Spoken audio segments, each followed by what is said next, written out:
नमस्कार, बहुत स्वागत है आप सभी का। आप देख रहे हैं न्यूज़ 18 का डिजिटल प्लेटफॉर्म। मैं हूं आपके साथ आकांक्षा पांडे। आपको याद ही होगा 10 मई और 11 मई को प्रधानमंत्री नरेंद्र मोदी ने पूरे देशवासियों से ये अपील की थी कि अब 1 साल तक आप सोना ना खरीदें। और इसके बाद से ही कयास लगाए जा रहे थे कि आखिर प्रधानमंत्री नरेंद्र मोदी ने ये कहा क्यों, अब होने क्या वाला है। और देखिए, जो इम्पोर्ट ड्यूटी थी सोने और चांदी में, वो 6% से बढ़ा करके 15% यानी कि लगभग दोगुनी कर दी गई है। तो इसका आम जनता पर क्या असर होगा, सरकार ने यह फैसला क्यों लिया है और अर्थव्यवस्था पर, मार्केट पर इसका असर क्या होगा, और इसके ही साथ अब वो घर जहां पर शादी होने वाली है अब वो करेंगे क्या, इस तरह के तमाम सवालों का जवाब हम तलाशने की कोशिश करेंगे। हमारे साथ मार्केट एक्सपर्ट अनुज गुप्ता जी मौजूद है। अनुज जी, बहुत बहुत स्वागत है सर आपका। सर, हम चर्चा कर ही रहे थे कि अब होने क्या वाला है। डर का लगातार हम देख रहे थे कि डर कहीं ना कहीं था ही कि क्या सरकार कुछ बड़ा कदम उठाएगी। तो 6% से 15% इंपोर्ट ड्यूटी कर दिया गया है सर, गोल्ड में भी सिल्वर में भी। सबसे पहले तो सर जनता यही समझना चाहती है कि ये फैसला क्यों लिया गया। देखिए, हमने देखा था कि पीएम मोदी साहब ने तेलंगाना से बोला था कि भाई आप गोल्ड की ज्वेलरी 1 साल के लिए ना खरीदें। उनका मोटिव था कि जो फॉरेक्स रिजर्व हम गोल्ड खरीदने में भार दे रहे थे उसको रोका जाए। क्योंकि जिस तरीके से हम देख रहे हैं कि एक अनसर्टेनिटी का माहौल बन गया है, क्रूड के भाव महंगे होते जा रहे हैं, तो उसकी वजह से क्रूड हमको इम्पोर्टेंट है इंपोर्ट करना, तो उसके लिए फॉरेक्स रिजर्व की रिक्वायरमेंट है। तो इसलिए उन्होंने कहा कि अगर आप गोल्ड की ज्वेलरी को नहीं परचेज करेंगे तो हम क्रूड को अच्छी तरीके से मंगा पाएंगे। तो फॉरेक्स रिजर्व को मेंटेन करने के लिए उन्होंने बोला कि आप गोल्ड की ज्वेलरी को मत परचेज कीजिए। यहाँ उन्होंने उसके साथ साथ अगर हम देखें तो आज जो है गोल्ड के ऊपर इंपोर्ट ड्यूटी बढ़ा दी, जिससे कि गोल्ड महंगा हो जाएगा, तो जनरल या आम लोगों की जेब से वो बाहर होता हुआ जाएगा। और इसकी वजह से हमने देखा कि गोल्ड और सिल्वर के भाव आज बढ़ते हुए चले गए।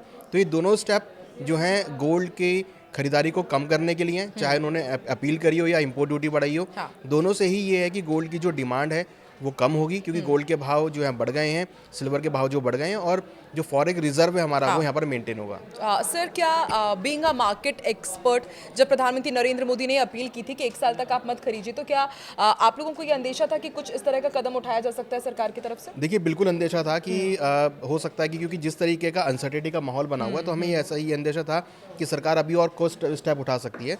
तो सरकार ने ये फाइनली 2 दिन के बाद ये स्टेप उठाया और जो इंपोर्ट ड्यूटी है वो यहाँ पर बढ़ा दी। क्योंकि देखिए, सरकार का मोटिव क्लियर दिख रहा है कि आगे अनसर्टेनिटी का माहौल है और आगे जो वॉर है, ये यूएस और ईरान की वॉर, वो आगे कंटिन्यू हो सकती है, और उसकी वजह से जो स्ट्रेट ऑफ हॉर्मुज है वो बंद रहेगा।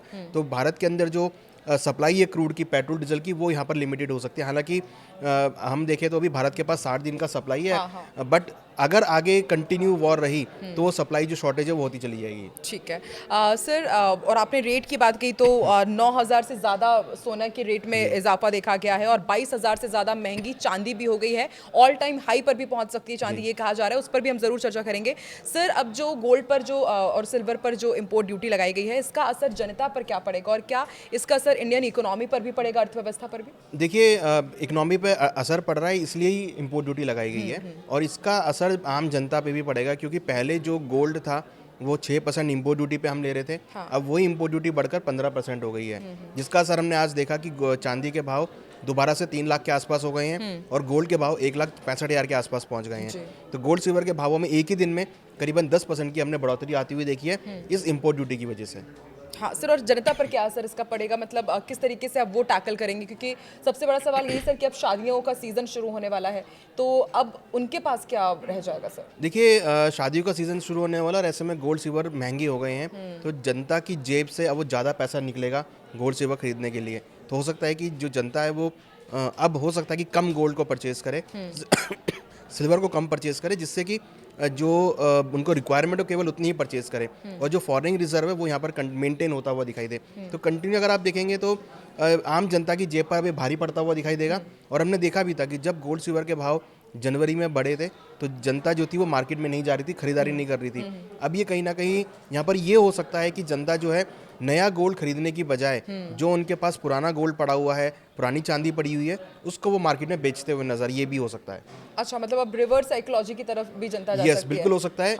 जिनको अच्छे रेट मिल रहे हैं, अब जिन्होंने अगर 1 महीने पहले या 2 महीने पहले सोना चांदी खरीदा था, आज उनको अच्छे रेट मिल रहे हैं यहाँ पर, तो वो 2 महीने में उसको बेच के भी निकल सकते हैं। लेकिन अनुज जी, क्या ज्वेलर्स ये एक्सेप्ट करेंगे, क्योंकि अब जो उनके पास जो स्टॉक है उसको भी लेकर के कि अब उनको फायदा होगा नुकसान होगा, थोड़ा सा ये भी ज़रा समझाइए कि आम जनता पर क्या असर, ये तो हमने देखा, लेकिन जो पूरा जिनके पास स्टॉक है पहले से और जो पूरा इस कारोबार में है ही, उन पर क्या ऐसा असर रहेगा? देखिए कारोबार पे उसका नेगेटिव असर पड़ा है क्योंकि हालांकि उनका जो स्टॉक था उसकी वैल्यूएशन बढ़ गई है, मगर स्टॉक प्राइस बढ़ने की वजह से जो ग्राहकी है वो वहाँ पर कम देखने को मिलेगी। तो अगर हमने जैसे कई ज्वेलर से बात करी तो ज्वेलर्स ने ये बोला कि इंपोर्ट ड्यूटी बढ़ने की वजह से या जो मोदी जी ने ऐलान किया है उसकी वजह से जो ग्राहक है वो अब कम आना लगा है मार्केट में। उसको लगता है कि भाव नीचे आ सकते हैं या उसको लगता है कि इतना नेसेसरी नहीं है अब, तो इसलिए उनको ये चिंता है कि जो उनका एग्जिस्टिंग स्टॉक पड़ा है उसको खरीदने के लिए कस्टमर आएंगे या नहीं आएंगे, क्योंकि जितना गोल्ड महंगा होता जाएगा उतना ही कस्टमर पीछे हटते जाएंगे। और बिल्कुल इससे पहले भी अनुज जब हमारे साथ आप जुड़े थे, हमने यही पॉडकास्ट किया था न्यूज़ 18 राजस्थान के डिजिटल प्लेटफॉर्म में भी हमने इस पर चर्चा की थी कि उस जिस हिसाब से हमने प्रिडिक्शन किया था वैसे हमने रिजल्ट्स देखे भी हैं सर। तो सर अभी जो पूरा जियोपॉलिटिक्स में सिनेरियो हम देख रहे हैं, क्योंकि ईरान और अमेरिका के बीच लगातार अभी भी तनाव बना ही हुआ है, इतनी जल्दी सब ऑल इज वेल होता हुआ नजर नहीं आ रहा है। तो यदि बाद में सारी चीज़ें ऑन ट्रैक होती है तो क्या ये इम्पोर्ट ड्यूटी कम भी कर सकती है सरकार, और कब तक होगा कम, क्या राहत मिलेगी आने वाले दिनों में? देखिए ये सारा डिपेंड करता है इंपोर्ट ड्यूटी कम होना यूएस और ईरान की वॉर के ऊपर। अगर स्ट्रेट ऑफ हॉर्मुज ओपन हो जाता है, क्रूड की सप्लाई चालू हो जाती है, क्रूड के भाव नीचे आते हैं, तो हो सकता है इंपोर्ट ड्यूटी कम भी हो जाए, क्योंकि इंपोर्ट ड्यूटी 15% पहले भी थी, बाद में सरकार ने इसको कम भी किया था। तो ये इंपोर्ट ड्यूटी कम ज़्यादा होना ये एक रीजन के ऊपर डिपेंड होता है, और रीज़न इस टाइम क्रूड के प्राइसेस हैं। तो अगर क्रूड के प्राइस स्टेबल हो गए तो फिर ये जो इंपोर्ट ड्यूटी है उसको सरकार कम भी कर देगी। ये हमने देखा हिस्टोरिकली, पहले इंपोर्ट ड्यूटी बढ़ाई भी गई थी, फिर इंपोर्ट ड्यूटी कम भी की गई थी, क्योंकि देखिए इंपोर्ट ड्यूटी बढ़ाने के कुछ नेगेटिव कारण हो सकते हैं। जैसे एक तो कि लोग अपना गोल्ड खरीदने की बजाय लोग अपना गोल्ड बेचने आ जाएं। दूसरा, जो इंटरनेशनल प्राइस और डोमेस्टिक प्राइस के बीच पैरिटी बन जाती है, वो पैरिटी डिसबैलेंस हो जाती है, और ऐसे में स्मगलिंग बहुत बढ़ जाती है। लोगों को लगता है कि भाई अगर आप बाहर से गोल्ड लेके आ रहे हो तो आप यहाँ पर आपको 15% का इजीली डिस्काउंट मिलता है, तो इसलिए वो बाहर से गोल्ड लेकर आते हैं और इंडिया में आके गोल्ड बेचते हैं, तो स्मगलिंग जो है वो बढ़नी स्टार्ट हो जाती है, मैं ब्लैक मार्केटिंग गोल्ड की चालू हो जाती अभी टैक्स बढ़ने से क्या अब स्मगलिंग नहीं बढ़ेगी, क्योंकि कहा ही जाता है कि टैक्स जैसे बढ़ता है स्मगलिंग भी, उसकी भी शुरुआत हो जाती है? देखिए बिल्कुल, ये 15% हुआ तो स्मगलिंग यहाँ पर बढ़ेगी, क्योंकि भारत के प्राइस बढ़े हैं, जबकि इंटरनेशनल प्राइस सस्ते हैं अभी भी। तो लोग जो भी इंटरनेशनल में रह रहे हैं या जो ट्रैवल कर रहे होंगे, जनरली हम देखते हैं कि जो स्मगलिंग का गोल्ड वो कई बार दुबई से आता है, तो अगर कोई दुबई जा रहा है तो वो गोल्ड वहाँ से लेकर आएगा और यहाँ पे लाके बेचेगा। तो वहाँ पर वो क्या करते हैं, विदाउट बिल गोल्ड ले लेते हैं और यहाँ पे लाके बेचते हैं, तो उनको सीधा 15% का फायदा हो जाता है। तो ये सब चीज़ें जो है वो यहाँ पर इंक्रीज होती हुई दिखाई देंगी, और इसका असर इकोनॉमी में पड़ेगा, क्योंकि पहले जो गोल्ड हम ले रहे थे वो मनी फ्लो इकोनॉमी में आ रहा था।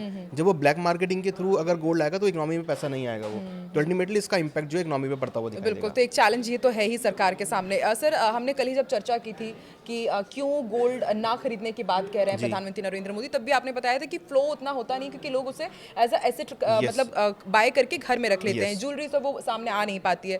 तो अब जो ये इंपोर्ट ड्यूटी बढ़ी है, रेट बढ़ेगा, तो आम जनता क्या जब अपना ज्वेलरी लेकर के पहुंचेगी बेचने के लिए, तो क्या एक ये फ्लो सिस्टम को भी दोबारा ऑन ट्रैक लाने के लिए सरकार का ये फैसला है? देखिए भारत के पास अगर आप देखेंगे तो अनऑफिशियली करीबन 30,000 टन जो है गोल्ड लॉकर्स में पड़ा हुआ है। जब वो गोल्ड प्राइस बढ़ने की वजह से लोग उसको बेचने के लिए आएंगे तो डेफिनेटली वो जो मनी है वो मार्केट में फ्लो में आएगी, तो उसका बेनिफिट मिलेगा लोगों को, इकोनॉमी को भी मिलेगा। मगर अब ये इंपॉर्टेंट है कि कितने लोग अपना गोल्ड बेचने आएंगे, क्योंकि गोल्ड जनरली लोग बेचते नहीं है, सिर्फ इन्वेस्टर हैं जो बेचते हैं, या जिन्होंने हार्ड में ब्रिक ली हुई है या जिन्होंने डोरे बार लिया हुआ है वो यहाँ पर बेचते हैं, ज्वेलरी कोई बेचता नहीं है। तो यहाँ पर मुझे लगता है कि कहीं ना कहीं इसका जो इम्पैक्ट है वो उतना ज़्यादा नहीं पड़ेगा, बट हाँ जो ग्राहकी है मार्केट में, नई खरीदने वाली ग्राहकी जो है वो वहाँ पर कम होती हुई दिखाई देगी। सर कल ही जब हम चर्चा कर रहे थे तो हमने इसी बात पर चर्चा की थी कि प्रधानमंत्री नरेंद्र मोदी ने अपील क्यों की, तो आपने बताया था कि गोल्ड फ्लो उतना मार्केट में नहीं है, लोग अपने घर में उसको रखते हैं, बेचते नहीं इतने जल्दी। तो आपको लगता है कि अब जब दाम बढ़ेंगे, लोग अपने घरों से गोल्ड निकालेंगे, तो एक वो जो गोल्ड फ्लो है वो मार्केट में रहेगा? क्या सरकार का इस तरफ भी मतलब ध्यान है, इसलिए इस तरह का फैसला लिया गया? देखिए बिल्कुल डबल जो हाइक हुआ। देखिए बिल्कुल हमने भी आपके चैनल के थ्रू काफ़ी लोगों को कहा है कि आप गोल्ड को इन्वेस्टमेंट के तौर पे रखें, जब गोल्ड के भाव नीचे थे। तो मुझे लगता है जिन्होंने लिया होगा उनको अब अच्छे दाम मिल रहे होंगे, तो हो सकता है कि लोग यहाँ पर प्रॉफिट बुक भी करें, अपना गोल्ड जाकर बेचे भी, ये भी हो सकता है। और देखिए जितना गोल्ड मार्केट में आएगा उतना ही फ्लो बढ़ेगा। तो अगर इन्वेस्टर या कंज्यूमर के पास जो गोल्ड रखा है, अगर वो गोल्ड अपना मार्केट में लाके बेचते हैं तो उससे मनी फ्लो बढ़ेगा, मगर ऐसा लगता नहीं है, क्योंकि जनरली लोग ज्वेलरी को बेचते नहीं है। यहाँ सिर्फ एक नेगेटिव पॉइंट ये है कि जो फ्रेश खरीदारी करने वाले ग्राहक हैं वो रेट बढ़ने की वजह से शायद मार्केट में जाना बंद कर दें, या जितनी क्वांटिटी उनको परचेज करनी है उससे कम क्वांटिटी परचेज करें। ठीक है। और सर अभी 9,000 रुपए हमने देखी कि बढ़ोतरी हुई है गोल्ड में, जैसे ही ये इंपोर्ट ड्यूटी के हाइक के बारे में पता चला, क्या आने वाले दिनों में और दाम बढ़ेंगे? अभी ऑल टाइम पीक पर भी जा सकता है गोल्ड? देखिए, जो गोल्ड के प्राइस बढ़ने का रीज़न है वो मॉनेटरी टाइटनिंग के ऊपर डिपेंड करेगा कि यूएस में कैसे इंटरेस्ट रेट होते हैं, मगर जिस तरीके का माहौल चल रहा है वो हमें लगता है कि गोल्ड के लिए पॉजिटिव ही है। हो सकता है कि इस साल आपको शायद उतनी तेज़ी देखने को ना मिले, बट जैसे सब चीज़ें सेटल होंगी, क्रूड के भाव नीचे आएंगे, इकोनॉमिक एक एक्टिविटी बढ़ेगी, तो फिर आपको गोल्ड के भावों में तेज़ी देखने को मिलेगी। हमें लगता है कि दिवाली तक आपको गोल्ड के भावों में आगे भी तेज़ी देखने को मिल सकती है, चांदी के भाव भी बढ़ सकते हैं, बट ये है कि ज़्यादा तेज़ी आपको मुझे लगता नहीं इस साल देखने को मिलेगी, क्योंकि प्राइस ऑलरेडी काफ़ी बढ़ चुके हैं और कहीं ना कहीं क्रूड के भाव बढ़ने की वजह से जो डिमांड है गोल्ड सिल्वर की वो यहाँ पर कम हो सकती है। ठीक है। और सर ये जो फैसला लिया गया 6 to 15% का जो इंपोर्ट हाइक हुआ है, तो इसका आपने मार्केट पर क्या असर देखा? क्योंकि आज मैंने देखा कि एक पॉजिटिव ट्रेंड देखा आज, मतलब पॉजिटिव के साथ ही बंद हुआ है मार्केट, तो क्या इसे एज अ पॉजिटिव लिया है मार्केट ने? देखिए, मार्केट ने इसको पॉजिटिव इसलिए लिया है क्योंकि गोल्ड जो है लोग जनरली परचेज करते हैं। हमने देखा था जब 4,20,000 चांदी गई थी तब भी लोगों ने परचेज किया था, तो इससे गवर्नमेंट का रेवेन्यू इंक्रीज होगा। जो 15% प्राइस बढ़े, जो 9% का डिफरेंस आया है, 6 से लेकर 15%, 9% जो है वो सरकार को जो टैक्स मिलेगा एक्स्ट्रा। तो इसकी वजह से हमने देखा कि वो मार्केट ने उसको पॉजिटिव लिया और मार्केट एक पॉजिटिव लुक में बंद हुई है। देखिए, इसका इम्पैक्ट जो आपके ज्वेलरी स्टॉक्स हैं उस पर भी पड़ेगा, क्योंकि जितने भी ज्वेलरी स्टॉक्स हैं सबकी इन्वेंट्री की वैल्यूएशन बढ़ जाएगी, तो उससे उनको एक बेनिफिट आता हुआ दिखाई देगा। ठीक है। तो मतलब सर जो क्या अभी ये टाइम ठीक रहेगा अगर कोई ज्वेलरी सेक्टर में या जो ऐसे ज्वेलरी सेक्टर जो गोल्ड से जुड़ी हुई है उनमें इन्वेस्ट करने का, क्या ये अभी सही टाइम है, क्या रुकना चाहिए अभी? देखिए, मेरे हिसाब से अभी रुकना चाहिए, क्योंकि आज इंपोर्ट ड्यूटी बढ़ी है, उसका प्राइस सेटलमेंट हुआ है, प्राइस 9% बढ़ गए हैं, तो ये 1-2 दिन में प्राइस सेटल हो जाएंगे, तो फिर आप अपनी खरीदारी कंटिन्यू कर सकते हैं। क्योंकि हमें लगता है कि अगर आप गोल्ड सिल्वर को एक ETF के माध्यम से लेते हैं या डिजिटल के माध्यम से लेते हैं, SIP के माध्यम से लेते हैं, और आपका व्यू अगर 3 से 5 साल का, तो वहाँ पर आपको अच्छे रिटर्न्स देखने को मिल सकते हैं। तो जिन लोगों ने गोल्ड को अभी तक नहीं परचेज़ किया है या परचेज़ करने की सोच रहे हैं, तो मुझे लगता है कि उनको स्टार्ट करना चाहिए, और जो भी करेक्शन आती है या जो भी डिप आता है उस डिप में उसको ऐड करना चाहिए। ठीक है। सो ये तो गोल्ड की बात हमने कर ली, अब चांदी पर भी इसका असर हुआ है, हालांकि ज़्यादा चर्चा गोल्ड के ऊपर ही हो रही है। चांदी को हमने देखा था सर कि एक समय था कि 3 लाख के पार पहुंच गई थी, और एक टाइम जो ऑल टाइम हाई था 4,20,000 के पार प्रति किलो पहुंची थी। तो क्या अब एक मार्केट उस तरह का भी एक इन्वायरमेंट क्रिएट कर रहा है जहाँ पर जनता ट्रैप हो सकती है क्या, क्योंकि अब चांदी भी उतनी ही तेज़ी से बढ़ रही है? देखिए, ट्रैप तो शायद नहीं होगा, मगर ये है कि प्राइस इतना इंक्रीज हो जाएगा कि लोगों की रीच से बाहर हो जाएगा। हमने देखा था कि जब सिल्वर भी देखिए, लास्ट टाइम हमने देखा था जनवरी में 4,20,000 रुपये किलो के हिसाब से चांदी चली गई थी। आज चांदी का भाव करीबन 3,05,000 रुपये किलो के हिसाब से है। तो देखिए, ये भी लोगों की रीच से बाहर होता हुआ दिखाई दे रहा है। इंटरनेशनली हमने देखा था कि चांदी का भाव $120 चला गया था, आज करीबन $90 के आसपास है। तो चांदी के भाव भी बढ़ते हुए नजर आ रहे हैं। देखिए, चांदी की अगर आप देखेंगे सप्लाईज जो है वो बहुत लिमिटेड है, जबकि चांदी की डिमांड बहुत इंक्रीज हुई है, चाहे वो इंडस्ट्रियल हो या फिर बुलियन के तौर पर ज्वेलरी फॉर्म में हो। तो चांदी की अगर आप देखेंगे तो जनरली जब गोल्ड महंगा होता है तो लोग चांदी की तरफ शिफ्ट होते हैं, और जब चांदी भी महंगी हो जाएगी तो लोग फिर धीरे धीरे पॉकेट से बाहर हो जाएगी। तो मुझे लगता है कि जो चांदी का भाव बढ़ा, लोग इसमें ट्रैप तो नहीं होंगे, बट जो उसका डिमांड है उस पर इम्पैक्ट पड़ता हुआ नजर आएगा। तो सर गोल्ड की यदि बात अलग कर दीजिए, हमने आपने एक्सप्लेन किया ही कि अभी ठीक इन्वेस्ट करने का समय है या नहीं। चांदी के लिए क्या अभी जाना चाहिए इन्वेस्टर्स को या आम जनता को, कि गोल्ड तो महंगा हो ही गया है और आप कह रहे हैं कि आगे हो सकता है कि और भी अच्छे दाम मिले चांदी के? तो देखिए, बिल्कुल, हमने ऑलरेडी 4,20,000 के लेवल देखे हैं, आज 3 लाख के आसपास भाव चल रहे हैं, और बीच में 1,98,000 तक भी भाव आए थे, तो ऑलमोस्ट भाव वहाँ से 1 लाख रुपए बढ़ भी चुके हैं। तो मुझे लगता है कि इन्वेस्टर्स को ध्यान रखना चाहिए, एक लॉन्ग टर्म पर्सपेक्टिव से आप लेके चलें, लॉन्ग टर्म में आप बाय करके चलें, ETF फॉर्म में लेके चलें या डिजिटल गोल्ड फॉर्म में लेके चलें, या फिर एक्सचेंज के जो कॉन्ट्रैक्ट्स हैं उसके थ्रू लेके चलें, और अपनी पोर्टफोलियो में स्मॉल क्वांटिटी ऐड करते चलें, जिससे कि जो भी डिप आए वहाँ पर आप ऐड करते चलें। तो गोल्ड सिल्वर एक प्रोसेस बना के चलें कि आपको हर महीने कुछ क्वांटिटी लेनी है, जिससे कि अगर कोई डिप भी आता है तो वहाँ पर आप बाय कर सकें, और जब आपको प्रॉफिट मिले तो वहाँ पर आप प्रॉफिट बुक भी करते चलें। ठीक है। तो सर आगे आप क्या प्रेडिक्ट कर रहे हैं सर, गोल्ड और सिल्वर दोनों ही सेक्टर्स के लिए मार्केट के में? सर देखिए, अगर हम दिवाली तक का व्यू लेके चले तो मुझे लगता है कि गोल्ड का भाव इंटरनेशनली 5,000 से लेकर $5,200 जा सकता है, अभी करीबन $4,700 के आसपास है। चांदी में भी हमें लगता है कि 95 से लेकर $100 तक के लेवल आपको देखने को मिल सकते हैं, अभी कभी $90 के आसपास भाव चल रहे हैं। तो अभी पोटेंशियल है बढ़ने का, क्योंकि सप्लाईज बहुत लिमिटेड है। और दूसरी बड़ी बात कि क्रूड के भाव बढ़ने की वजह से जो उनकी माइनिंग कॉस्ट है वो इंक्रीज हो जाती है, तो क्रूड के भाव बढ़े हैं, माइनिंग कॉस्ट बढ़ेगी तो डेफिनेटली उसका प्रोडक्शन कॉस्ट भी इंक्रीज होगा, तो उसका इंपैक्ट भी भाव में पड़ेगा। तो हमें लगता है कि अगर आप एक लंबा व्यू लेके चल रहे हैं तो वहाँ पर आपको अच्छा अप्रिसिएशन देखने को मिल सकता है। ठीक है सर। और अब सब कुछ ये जितना भी सब कुछ हो रहा है हम सभी जानते हैं, ईरान और अमेरिका वॉर के ऊपर हो रहा है, तो सर उसको लेकर के आप कुछ प्रेडिक्ट कर रहे हैं क्या कि कुछ ऑन ट्रैक आते हुए आपको नजर आ रहा है क्या? क्योंकि आज ही चीन की यात्रा पर भी गए हुए हैं डोनाल्ड ट्रंप, तो क्या वहाँ से कुछ एक गुड मैसेज? देखिए डेफिनेटली यूएस और चीन की अगर संधि होती है तो एक वो पॉजिटिव पॉइंट होगा। और देखिए अब दूसरी तरफ क्या है कि दोनों ही देश ईरान और यूएस अब डायरेक्टली बात नहीं कर रहे हैं, वो शर्तों के थ्रू बात करने की कोशिश कर रहे हैं, और वो इनडायरेक्टली बाकी देशों पे प्रेशर बना रहे हैं कि भैया आप उनसे बात करो और उनसे हमारे लिए जो सॉल्यूशन है वो निकाल के लेकर आओ। तो इस वजह से कहीं ना कहीं ये अनसर्टेनिटी का माहौल आगे बढ़ता हो जा रहा है। ये तो मुझे लगता है कि शायद युद्ध तो ना हो, मगर ये स्टेटमेंट्स जो है ना वो आपको चलती रहेंगी।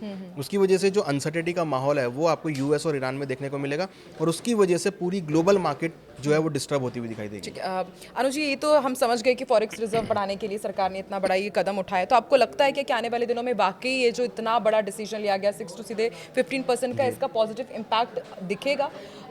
मतलब फॉरेक्स रिजर्व बाकी अच्छा होगा? देखिए हमारा मानना है कि अगर ये जो इन्होंने फॉरेन रिजर्व की वजह से इंपोर्ट ड्यूटी बढ़ाई है और मोदी जी ने अपील करी है तो उसका इम्पैक्ट ज़रूर पड़ेगा।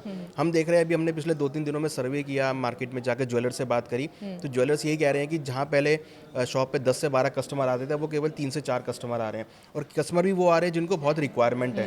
पहले क्या था कि भाई प्राइस नीचे थे, कोई फेस्टिवल है या कुछ बर्थडे भी है तो लोग ज्वेलरी परचेज कर रहे थे, अब वो नहीं आ रहे हैं। तो अब केवल शादी वाले लोग आ रहे हैं जिनको शादी में मैंडेटरी रिक्वायरमेंट है, तो कस्टमर का जो फुटफॉल है वो उनके शोरूम्स पे कम होता हुआ दिखाई दिया, तो वो थोड़ा सा नेगेटिव है। हालांकि ऐसा माना जा रहा है कि आने वाले अगर ये सिस्टम ऐसे ही चलता रहा तो सकता है कि 10 से 15% के आसपास की जो खरीदारी है गोल्ड सिल्वर की वो कम होती हुई दिखाई दे सकती है। ठीक है, तो हमने पूरा प्रिडिक्ट करने की कोशिश की है कि अब दिवाली तक क्या ट्रेंड हो सकता है गोल्ड का भी, सिल्वर का भी, और उस प्रिडिक्शन के आधार पर किस तरीके से आपको इन्वेस्ट करना है, क्या उसका फुटफॉल रहेगा, सभी हमें अनुज जी ने यहाँ पर समझाया। बहुत बहुत शुक्रिया अनुज जी हमारे साथ जुड़ने के लिए। तो देखिए 10 और 11 मई को ही प्रधानमंत्री नरेंद्र मोदी ने अपील की थी और अब इम्पोर्ट ड्यूटी 6% से 15% कर दी गई है। इसका कितना असर है ये पॉडकास्ट के जरिए हमने आपके सामने रखने की कोशिश की। बहुत बहुत धन्यवाद। इसी तरह के और इन्फॉर्मेशन के लिए आप देखते रहिए न्यूज़ 18 का डिजिटल प्लेटफॉर्म। हम दोनों को दीजिए इजाजत। नमस्कार।